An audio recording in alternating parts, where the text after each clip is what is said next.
Buterevu tuli Kawala wenjogerera oli Buterevu ku Mukutu Radio CBS FM tuli Kawala ku kanisa ya Pastor Iga yebaita RCC nga esawa yonna mbeera nga bwogiraba omukulembeze wa ekibiina kya NUP omukulembeze Honorable Robert Kyagulanyi asuubira mu kifo kino awamu n'abagenyi abalala ab'enkizo bangi nnyo mu kifo kino. Tuli Buterevu yita munno sharinga commentinga nga tweyongerayo mu mbeera eno embeera nga bwogiraba omunamungi w'omuntu abantu bangi nnyo nga ebyokwerinda nabyo birimu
Twogerera mu kaseera kano tuli ku kanisa ya Pastor Iga ya Revival Christian Ministries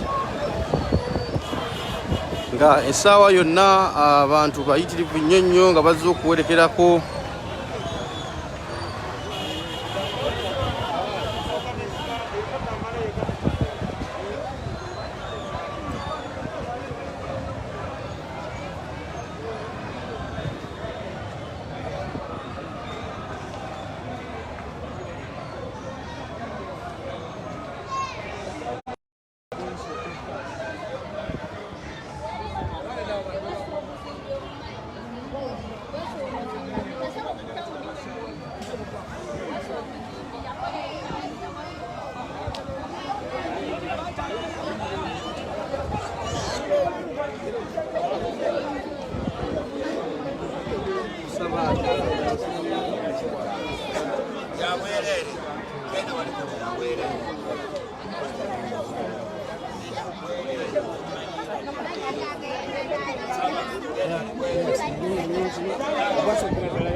So I went to the facility.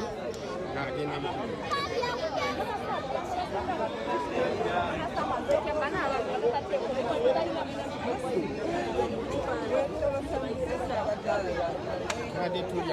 Wade tulia naji nga tujichako kati alina mu alsaze kusenyo nga kweli sipi na kokota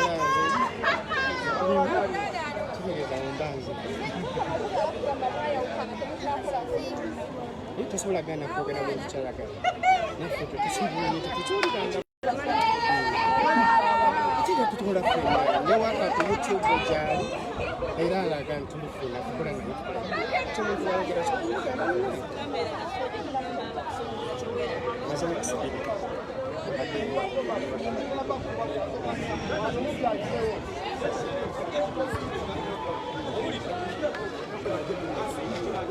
Jaguar.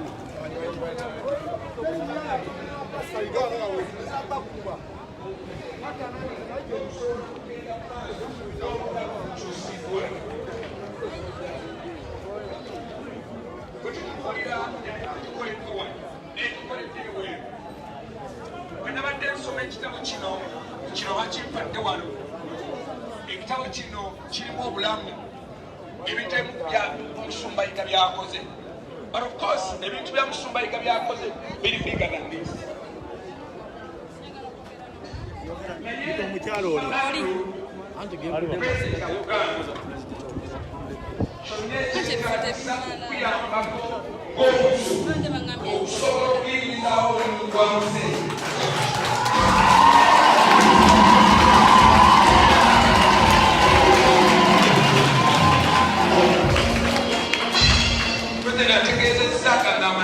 Ndabira musukuru wange anu waya witamusi olinga abatabaliwe naye omusumba anu president kyebazise eri abazadde kiri kintu kino ekyo kyakulabirako okuzaala abaana nga bayikulegama nti omwana mukuze mukuba ekituufu ne bwalibanga akuze talivaamu obaga Musumba Iga nti engeri gyalungamizaamu Andrew Jengo Omusumba Iga engeri gyalungamizaamu mutabani we ffe musumba waffe kati aliko Andrew Jengo kyakulabirako kirungi eri abazadde ba Uganda.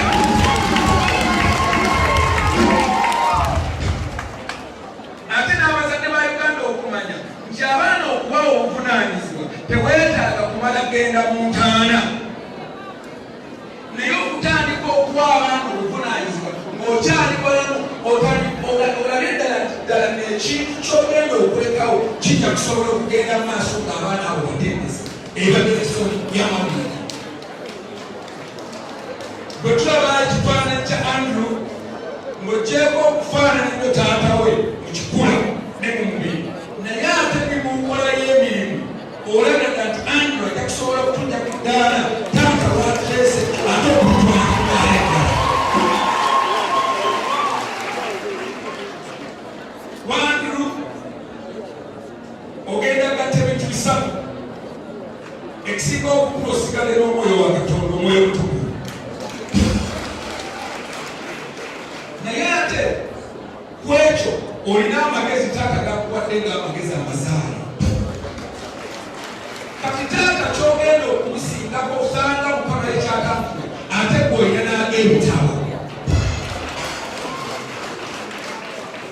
Pulezidenti akutegeezezza ng'abazadde lunaku bazaala abaana ne bababuusa akabonero ako temulabaako okubuusa n'amubuusa n'amuza wansi kabonero ak'okungula akalaga ekyomuntu ekitaalika kigamba nti wenkomye enjagala oyiseewo ogende mu maaso ekitaata kyakulekeddewaala. Fenga gavumenti ate nze nga muzeewo kubanga pasita yabadde muganda wange, kyonna ekyetaagisa tujja kuyamba okusobola okubeerawo okutwala ministry maaso. Twagala okusaba n'ebbanda mwenna okulekeraawo okukola ebintu bisatu ebintu bisinga okutuuza emabega. Pasita yabadde abitukuliza mu kikyo, pulezidenti abasabye ekisooka okukendeeza ku biseera ebyokulinda. Kyekintu kyobadde olina okukola olwaleero n'olinda. Waliwo obulwadde abantu b'abaala babita lindazimu. Buli kimu olinda n'akikola ekya, n'akikola oluddako, n'akikola oli otuuka ekiseera ng'ekiseera kikuyise ku musajja ono ku myaka gino emyaka 30, myaka 44, bantu batono nnyo abakoze ebitiibwa byakoze newankubadde nga basomye nnyo obudde bwe abukozesezza bulungi. Ekirala ekigambo ekituuza emabega kwe kwemulugunya.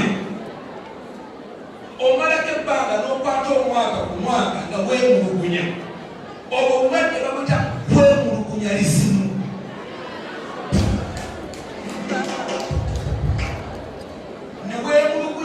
Neweemulugunyiza chairman w'Eroswa, neweemulugunyiza kansala, neweemulugunya pulezidenti, okatokenanga gwenge ebbanga lyonna olimalako nga weemulugunya. Kati bateka otuukako kwe bannabyabufuzi ne badala bati mwana wange weemulugunya ati gavumenti erikoomi njagala nkuule nebanga eneddako nga gw'oli kwemulugunya ogenda kutulamu ne masters era osigale nga gw'oli. Ekigambo ky'olina okukola kwe kutandikira kwekyo ekiriwo, ebintu ebikoleddwa, enguudo ezikoleddwa, emirembe egiriwo, kozesa ebyo ebiriwo osobole okugenda mu maaso. Ekyo nga kirakozesa. Ekigambo ekyokusatu ekisembayo bakiyita kunenya. Bw'omala okulinda nebikulema ne weemulugunya, ekisembayo otandika okunenya. Nenya lizibu. Nandibadde ngenda mu maaso naye ekinemesa okugenda mu maaso taata wange yanzaalo. Nandibadde ngaggawala naye ekinemesa okugaggawala lwakuba gavumenti erikuyiriza sikiwagira. Nandibadde ngenda mu maaso naye ekigenda okukiraga ogenda mu maaso gundi simwetaaga. So asaba ne banaabo pulezidenti abasabye nti ebigambo ebyo mwami yabiwandisa mulamu kyekituusiza wano. Talina bwalinda okujjako Katonda, tali mu kwemulugunya akola kikuganyidde. Ekyokusa talina bwalina ekiwedde ekira kiwedde n'atambula n'agenda mu maaso. Ekyo mwami ng'abadde yakimastalina datotaakumedihe.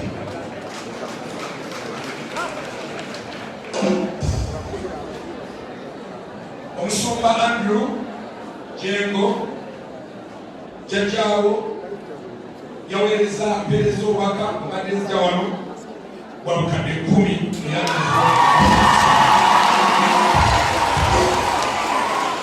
sente zino okubayambako mu nteekateeka eno ey'okwolekera mukadde waffe. Tusaba Katonda abakuume ate n'omwoyo gw'omugenzi Katonda waffe amulamuze ekisa. Mwebale nnyo abalala Katonda eziyakola yewere Pakuta Museveni ne Pulezidenti. Mwebale nnyo.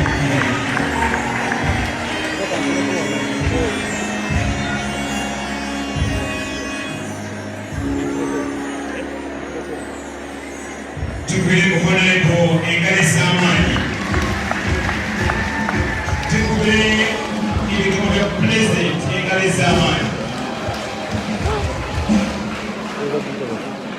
Siyinza kudda mu bigambo bya mukulembeze endowooza tugenda bisinga amakulu. Mukadde akadde yasobola okuzaako nteekateekeddako munzikirize nibaze bakadde bava bakatuuka okuva mu Bwakabaka bwa Buganda, gavumenti eyawakati, bannabyabufuzi ku mitendera egy'enjawulo, bannabitone mwebale kutulaga mukwano.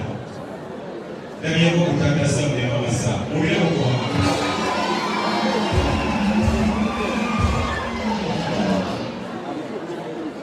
Mwebale nnyo, mwebale ddala. Kale akadde kafuneko okwogera okuva naffe abadde bakyagenda maaso okwogera aba Revival Christian Church n'ebigambo byabwe ate tulabe enteekateeka nga bweyetambula tweyanza.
nga ndi muweereza mu kifo kino.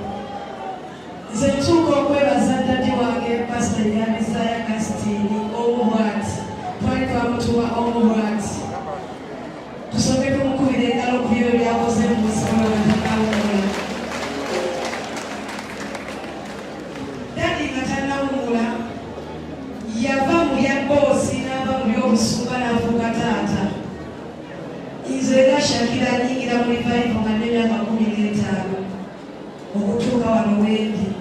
Abasinga kuffe twafiirwa n'aba kitaffe. Muzeeyi atuweddewo nga kitaffe. Twalina kulesa olunaku lumu n'akola naffe endagaano ng'atugamba tutte omukago, n'atuwanisa engalo bw'ati. N'atugamba tutte omukago guno nga bwe mugamba nti mulina taata, nze kanfuuke taata. Ne mugamba muzeeyi n'akakasa ntya, n'aŋŋamba leeta olupapula. N'awandiika okuva leero nze taata wa Shakira ne Grace. Ne mubuuza tunaakakasa tutya, muzeeyi n'asayininga.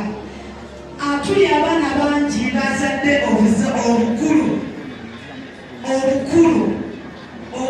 nno nga tamanyi na kisoko yaffe abamu tamanyi ne gye tuzaalibwa naye Njogerera tuli mu kanisa Kawala Church gye bayita Revival Christian Church Kawala, era gamu ku maka aga ABS TV nga Revival Band. Tuli mu kusaba okusembayo okusabira omugenzi Agustine alizaayo.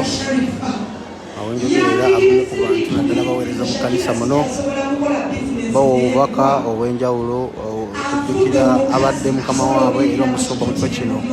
Kifo kino mulimu minisita ow'ebyobulambuzi Joanda Suubi, so nga era chairperson ye vice president wa NRM mu Buganda Kingdom, n'abakulembeze ab'enjawulo okuva mu bibiina eby'enjawulo nga bwe kuli National Platform FPC ne NRM. Era omukulembeze kifo kino nga Pastor Jengo kaseera kano abasumba abalala b'enjawulo nga bamuwerekeddeko n'okubukumya mu kifo kino. Abowulira buno kati bwe bubaka kuva ku bantu ab'enjawulo mu kifo kino. Twali basazi ba nsawo abasinga naye musumba nga yatujja mu nfuufu n'atutuuzako ku ntebe z'abakungu nti tutambula naffe nga tumanyikiddwa mu nsi. Abasinga Aliima Kasubi Maketuuni tewali yali asobola kumumanya naye amumanyisizza ensi. Naye kyensinga okwebaza Katonda takulesenga bamulekwa nga ne Bayibuli begamba nti Yesu yakuleganga bamulekwa, ne Pastor takulesenga bamulekwa. Tulagidde Pastor Mbujengo tumukubire engalo ez'amaanyi nti Mukama yamuyitamu n'asobola okututeekerateekera kyetugenda okusanga mu maaso.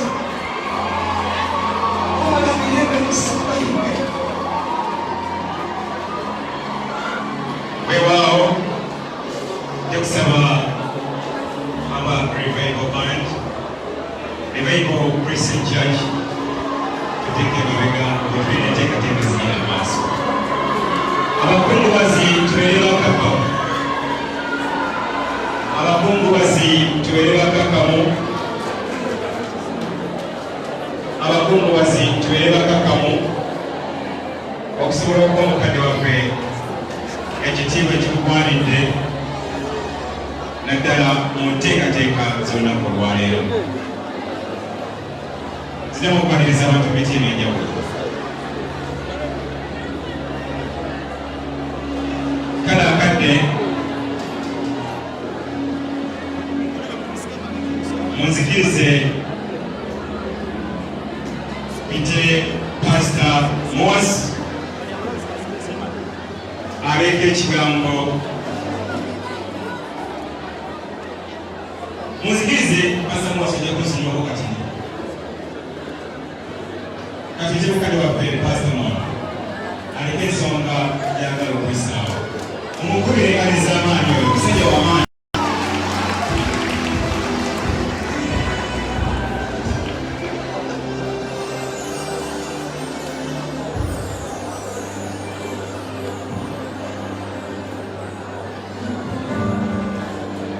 Kama yebazibwe, kama yebazibwe. ogamba pasita omenya omuddemu kama yebazibwe kama yebazibwe kama yebazibwe Praise the Lord.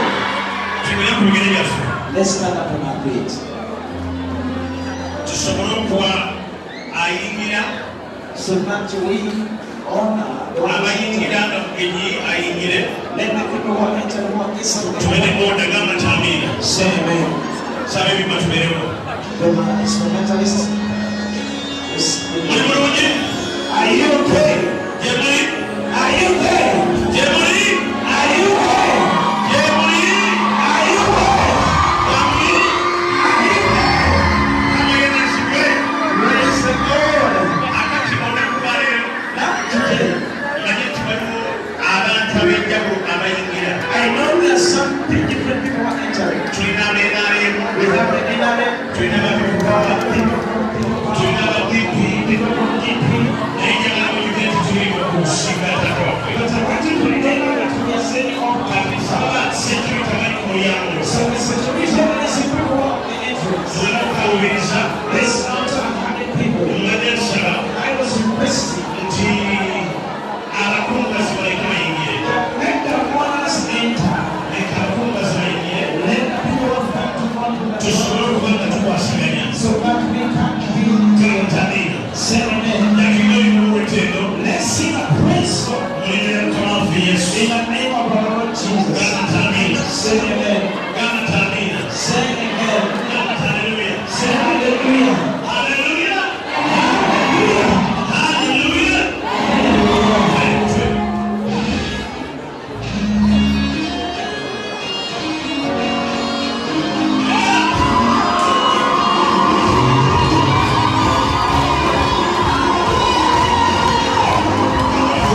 Excuse me.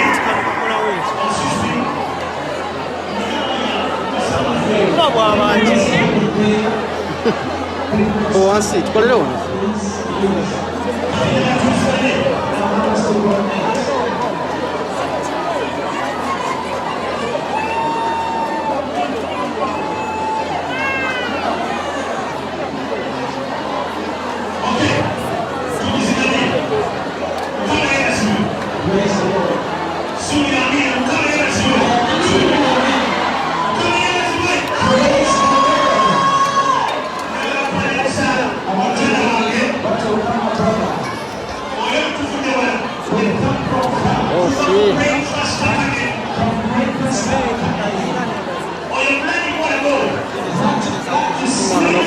akula munyi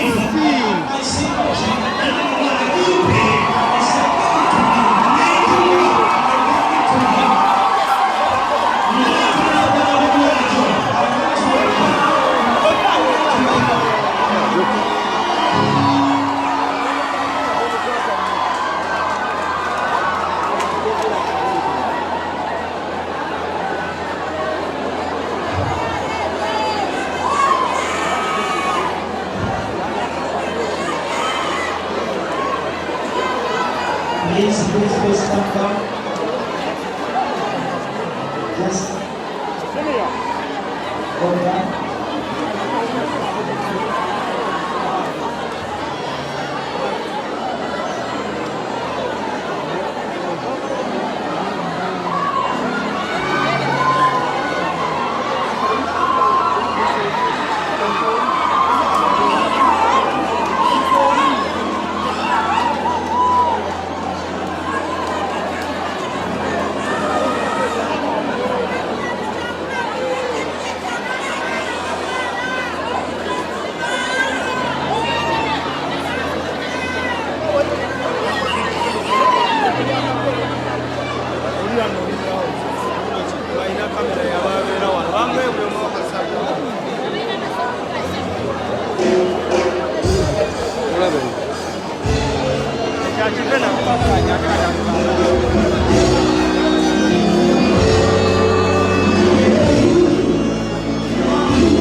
Praise the Lord. kama yibasiwe Praise the Lord. ati tugenda okukola Now what we need to do ekikagambire in 20 minutes, pulezidenti w'ebyuka alina kugayibire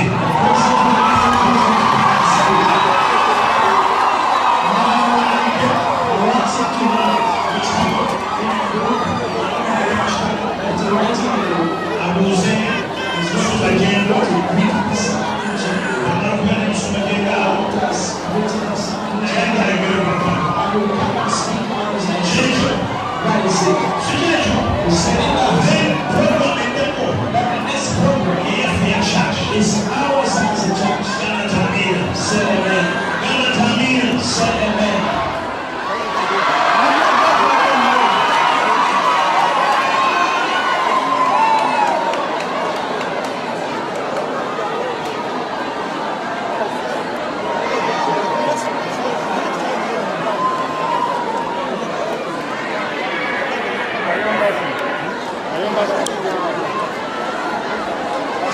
Jadi mau tahu ini. Hello.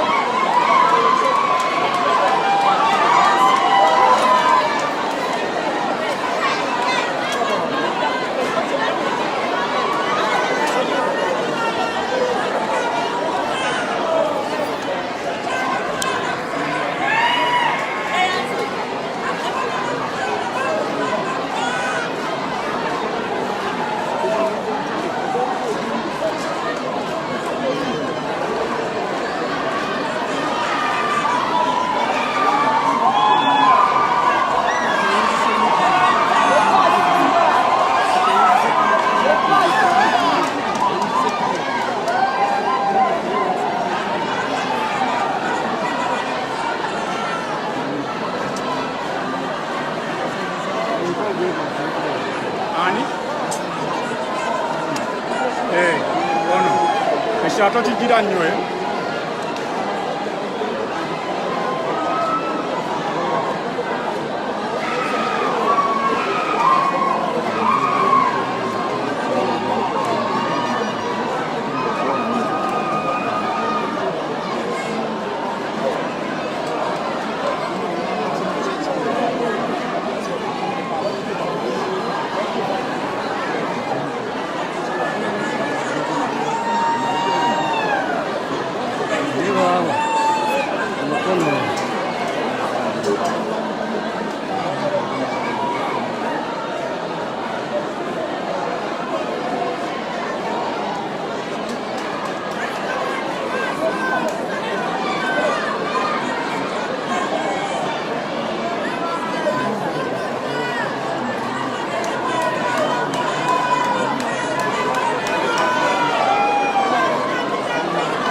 bakebera